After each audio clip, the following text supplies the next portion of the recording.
Hello, my name is Eduardo Ramacciotti. I'm a vascular surgeon here in São Paulo, Brazil, and I'm going to talk about how do I prevent VTE in COVID-19. And these are my disclosures.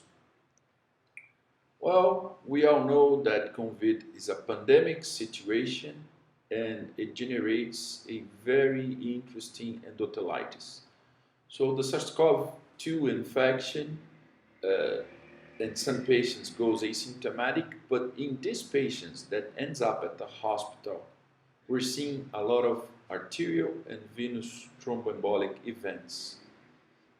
Clark and his colleagues initially published that 1/3 of the patients on ICU develop any arterial or venous thrombotic disorder, but as a matter of fact, they have reanalyzed their data and they calculated that half, 49, 50% of patients on ICU develop any kind of thrombotic event, mainly pulmonary arterial thrombosis, pulmonary embolism, strokes, arterial thrombosis, some DVTs, and cardiovascular death. So we're seeing a lot of COVID-related deep venous thrombosis here in Brazil, where we're still having a very big surge in COVID.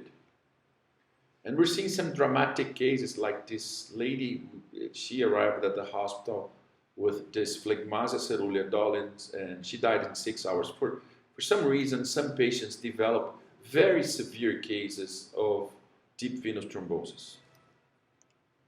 And everything we're going to talk today, we're trying to follow some evidence-based medicine in the VTE management of COVID-19. We're gaining a lot of knowledge, we're generating some data, so everything I'm going to talk to you guys is based in evidence, and we have published in a very large group some evidence-based practical guidance for the antithrombotic management of COVID, and everything's based in this guideline and the data that we have reviewed.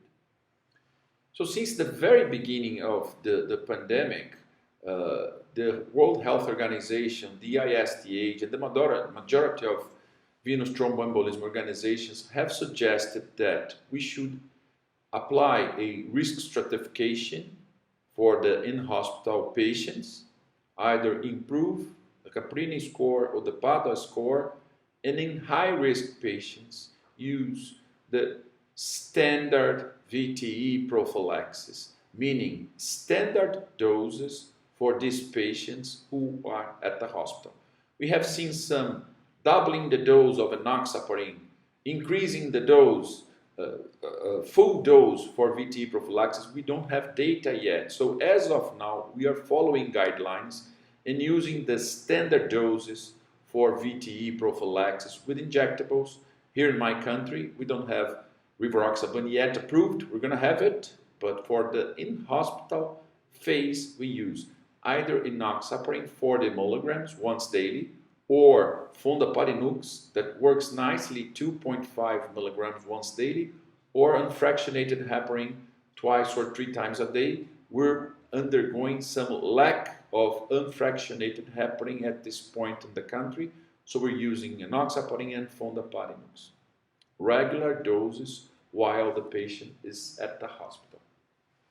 Well, the CHEST guidelines follow the same recommendations. So in acutely ill hospitalized patients, the CHEST suggests prophylaxis either with low molecular weight heparin, fondaparinux, or unfractionated heparin, and we recommend current standard doses. And why we're doing this recommendations? Based in the traditional and old trials in VTE prophylaxis and the medically ill that we tested. Enoxaparin on the Medanox, we tested dalteparin on the PREVENT trial, we tested fondaparinux in the Artemis trial, and we tested extended VTE prophylaxis in the medically ill with enoxaparin on the XCLAIM trial.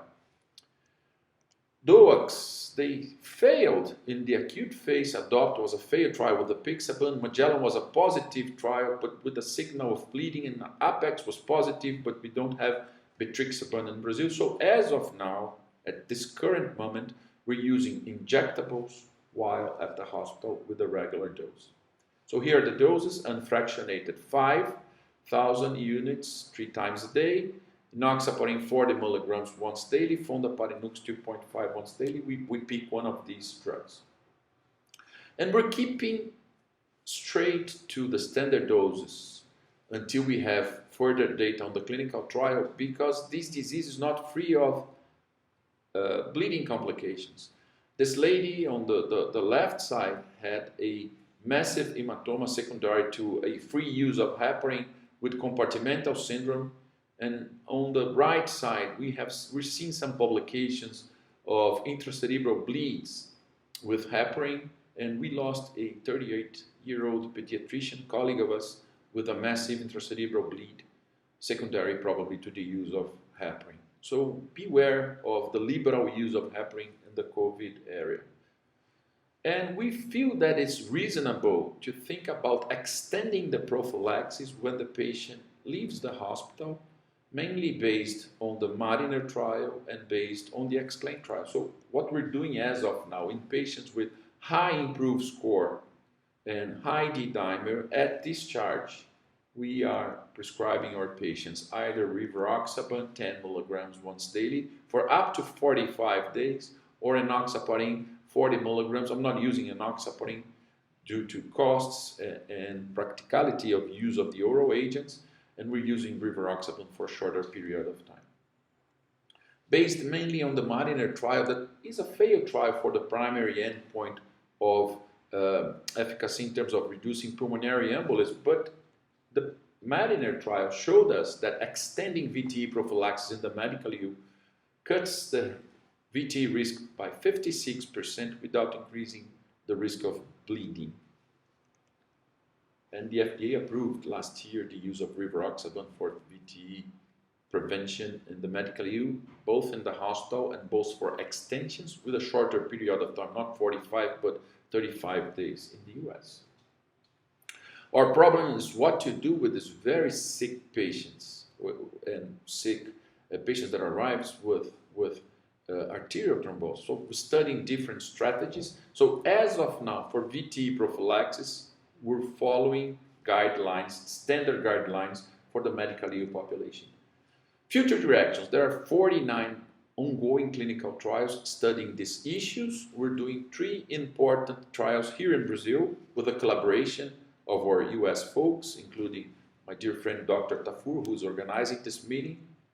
And the number 1 trial is the ACTION trial, where we're comparing full anticoagulation versus standard of care, meaning VTE prophylaxis, anticoagulation, looking at survival. It's called ACTION trial. It's led by Renato Lopes from Duke University, and we have enrolled a fair number of 200 patients. We're comparing full anticoagulation versus standard anticoagulation, and in the full anticoagulation we can use either heparin or rivaroxaban 20 for 30 days. We don't have results of this trial.